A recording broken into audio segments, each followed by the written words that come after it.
Nanchang sort of mostly involved us representing Queen Mary as English teachers. That was our primary task while we were out there.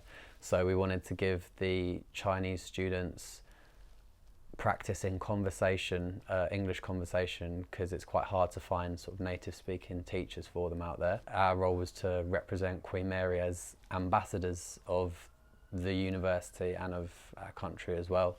You have to be quite flexible when you're in China because it's such a big country and a lot of the institutions are so large that there's always going to be change and things aren't quite as nailed down as we might like them to be. So being adaptable to situations and being adaptable to the students' demands as well.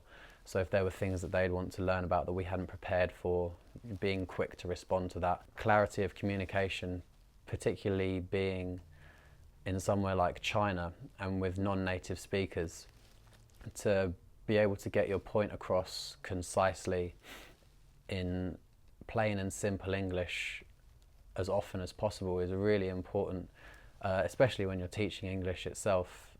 And that was a good thing to develop, because when you notice the students hadn't quite understood and you'd have to rephrase quickly, I think that would translate very well into the workplace. Finally, and possibly most importantly, was having a global perspective with regards to the Chinese culture, or any culture that you're working with, and not so much just the things not to say, but also learning what things to talk about and what to teach people, and just in general conversation. For instance, food is a very important topic in China.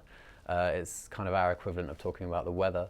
So getting on board with that nice and early was a good thing to have done.